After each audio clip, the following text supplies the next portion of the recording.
Les Francs étaient un groupe germanique qui joua un rôle clé dans l'histoire de l'Europe au cours du Moyen Âge. Ils étaient originaires d'une région connue aujourd'hui sous le nom de Pays-Bas et du nord-ouest de l'Allemagne. Le terme franc est un dérivé d'un mot germanique signifiant féroce ou audacieux. Il peut également provenir du nom Franconie, une région comprenant la majeure partie du territoire occupé par les Francs.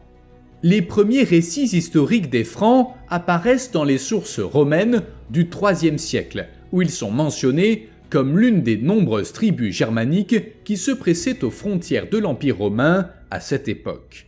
À l'origine, les Francs se divisaient en deux groupes principaux, les Francs saliens, qui vivaient dans le delta du Rhin, et les Francs ripuaires, qui habitaient le cours moyen du Rhin.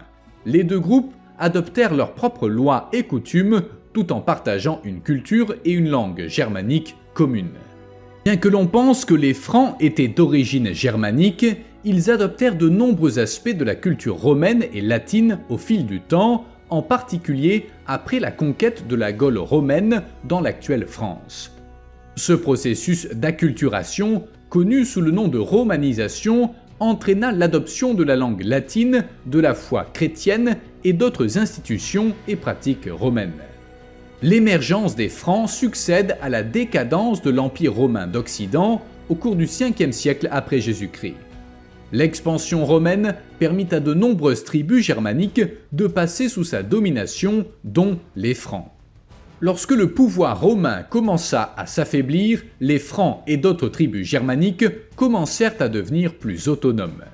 Au début, les Francs se comportèrent comme des fédérés pour les Romains, en tant qu'alliés militaires et commerciaux, à qui l'on accordait des terres en échange de devoirs militaires.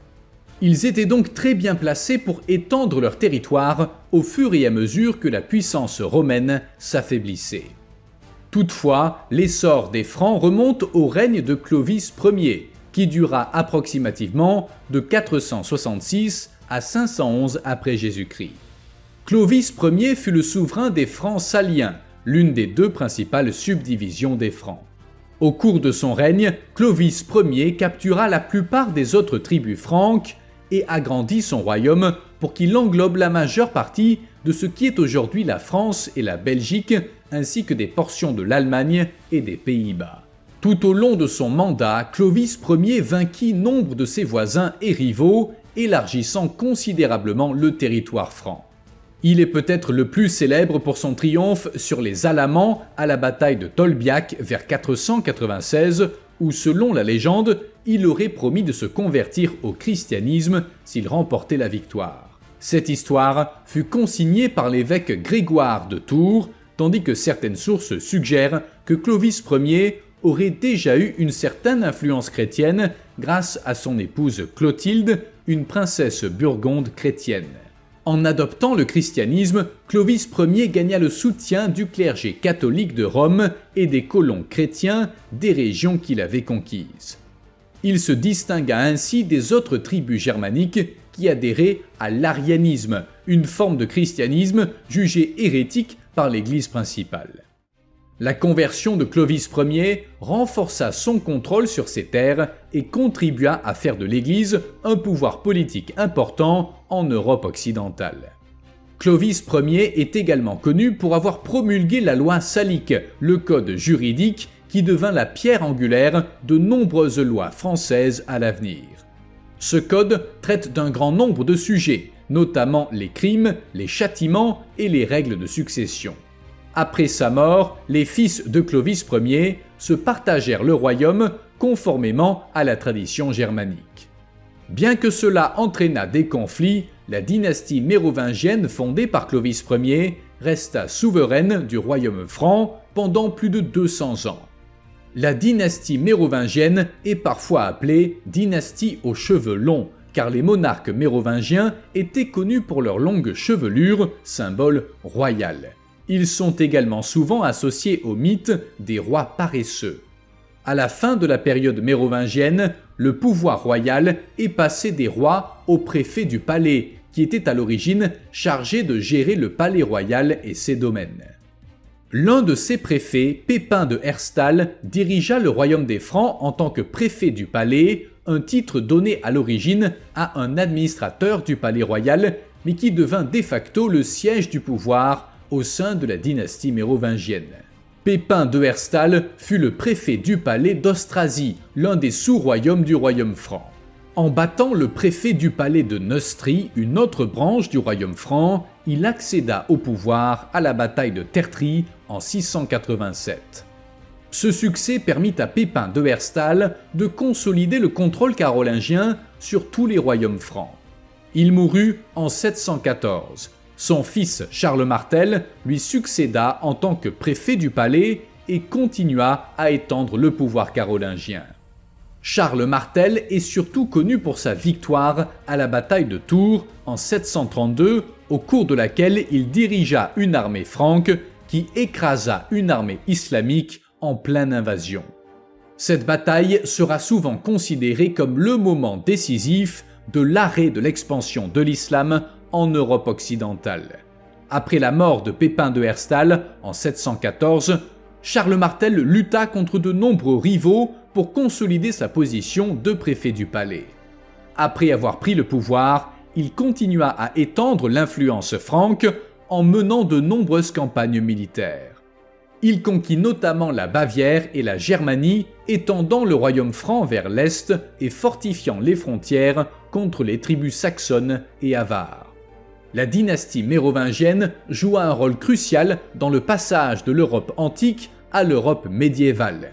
Malgré leur réputation de rois paresseux, les Mérovingiens contribuèrent à unifier les tribus franques, à les convertir au christianisme et à jeter les bases de ce qui allait devenir la France médiévale. À sa mort en 741, Charles Martel divisa son royaume entre ses fils Pépin le Jeune et Carloman. Pépin le Jeune fut le premier roi carolingien et joua un rôle clé dans le passage du pouvoir des rois mérovingiens à la nouvelle dynastie carolingienne. En 751, soutenu par le pape Zacharie, Pépin le Jeune renversa le dernier roi mérovingien, Childéric III, et fut lui-même couronné roi des Francs. Cette décision mit fin à la dynastie mérovingienne et marqua le début de la dynastie carolingienne. Pépin le Jeune mourut en 768. Son fils, le célèbre Charlemagne, lui succéda et poursuivit l'expansion du royaume avant d'être couronné empereur des Romains en 800. Charlemagne, également connu sous le nom de Charles le Grand, devint roi des Francs et des Lombards à la fin du 8e siècle et au début du 9e siècle. Il régna de 768 à sa mort en 814. Son couronnement comme empereur romain par le pape Léon III en 800 représenta le retour du titre d'empereur romain en Occident pour la première fois depuis l'effondrement de l'Empire romain d'Occident au 5e siècle. Au cours de son règne, Charlemagne conquit la Lombardie en Italie, le royaume saxon dans l'actuelle Allemagne et lutta contre les Maures en Espagne. Il bâtit un vaste empire qui s'étend de l'océan Atlantique jusqu'à l'Elbe et du Danemark jusqu'au centre de l'Italie. En outre, Charlemagne entreprit des campagnes de christianisation des peuples conquis, en particulier des Saxons. Outre ses conquêtes militaires, Charlemagne est connu pour avoir défendu l'éducation et la culture au cours de la période connue sous le nom de Renaissance carolingienne. Il institua des écoles de palais, encouragea l'étude des arts et des sciences et publia des réformes visant à normaliser l'écriture et la liturgie religieuse. Il passa ses dernières années avec des problèmes de santé de plus en plus importants. Charlemagne souffrait d'arthrite et de fièvres fréquentes. L'épuisement dû à des décennies de campagnes militaires ininterrompues et le fardeau que représentait la direction d'un empire aussi vaste contribuèrent probablement à l'aggravation de son état de santé.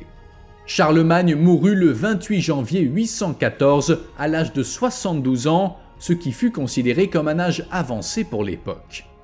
La mort de Charlemagne marqua la fin d'une époque.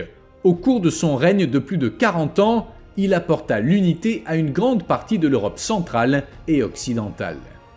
Après la mort de Charlemagne, son seul fils encore en vie, Louis le Pieux, devint le nouvel empereur. Après la mort de Louis, l'Empire carolingien fut partagé entre ses fils par le traité de Verdun en 843. Cet accord est souvent considéré comme le point de départ des nations modernes que sont la France et l'Allemagne. En 987, Hugues Capet, duc des Francs et comte de Paris, fut élu roi, inaugurant la dynastie capétienne qui régna sur la France jusqu'à la Révolution française de 1789. L'ascension des Capétiens marque le passage des Francs aux Français. Le terme France vient de Franconie et fut officiellement adopté sous la dynastie capétienne. Le mot français désigne aujourd'hui les habitants de la France moderne, pays issu des terres conquises et unifiées par les Francs. Bien que les Francs furent d'abord considérés comme des barbares non civilisés par les anciens Romains, leur forte empreinte dans le développement de l'Europe occidentale se répercuta de manière considérable sur le développement de la région. L'héritage culturel et politique des Francs laissa une empreinte qui se reflète dans la langue, la culture et les institutions politiques de nombreux pays européens contemporains.